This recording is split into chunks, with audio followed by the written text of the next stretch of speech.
માનનીય પ્રધાનમંત્રી શ્રીના વિકસિત ભારતના સંકલ્પને સાકાર કરવા રાજ્ય સરકાર પ્રતિબદ્ધ છે।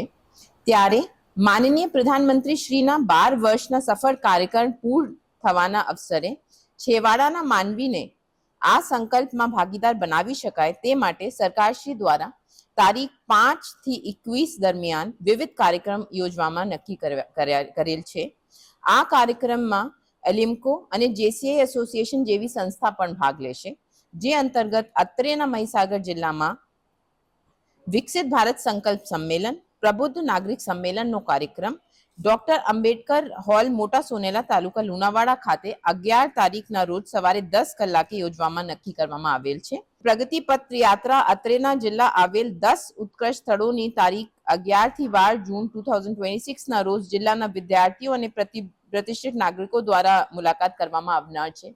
આ યાત્રા 2 તબક્કામાં થશે। પહેલા તબક્કામાં બધા અમારા માનનીય પ્રભારી મંત્રી શ્રી, ધારાસભ્યશ્રી, સાંસદ સભ્યશ્રી, બધા ઓફિસર્સને પણ ભાગ લેવાનું છે અને બીજા તબક્કામાં વિવિધ વિદ્યાર્થીઓ અને પ્રતિષ્ઠિત નાગરિકોને ભાગ લેવાનું છે। આ 10 જો સ્થળ છે આખા જિલ્લામાં નક્કી કરવામાં આવેલ છે અને ત્યાંની મુલાકાત થશે।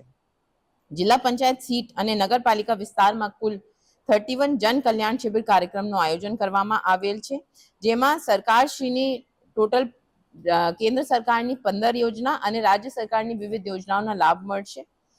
જિલ્લાના અલગ અલગ સ્થળોએ સ્વચ્છતા અભિયાનનું આયોજન કરવામાં આવેલ છે।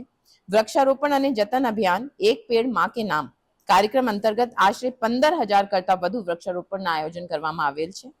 જિલ્લાના ખેડૂતોને પ્રાકૃતિક ખેતી અંગે માર્ગદર્શન અને પ્રોત્સાહન પૂરું પાડવા માટે પ્રાકૃતિક ખેતી કાર્યશાળા પટેલ સમાજની વાડી ધોળી લુણાવાડા મુકામે તારીખ 19 ના રોજ સવારે 10 કલાકે રાખવામાં આવેલ છે।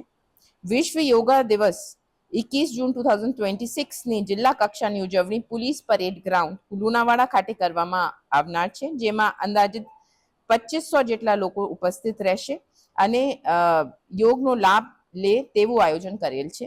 આથી માનનીય પ્રધાનમંત્રી શ્રીના 12 વર્ષના સફળ કાર્યક્રમ પૂર્ણ થવાના અવસરે મહીસાગર જિલ્લાના તમામ જાહેર જનતા વિકસિત ભારતનો સંકલ્પ લઈ તમામ કાર્યક્રમમાં ઉપસ્થિત રહી સરકારશ્રીની તમામ યોજનાઓનો વધુ લાભ લે તે માટે હું અર્પિત સાગર, જિલ્લા કલેક્ટર મહીસાગર, આથી તમામ જાહેર જનતાને અપીલ કરું છું કે મોટા સંખ્યામાં આવે અને બધા યોજનાના ભાગ લે।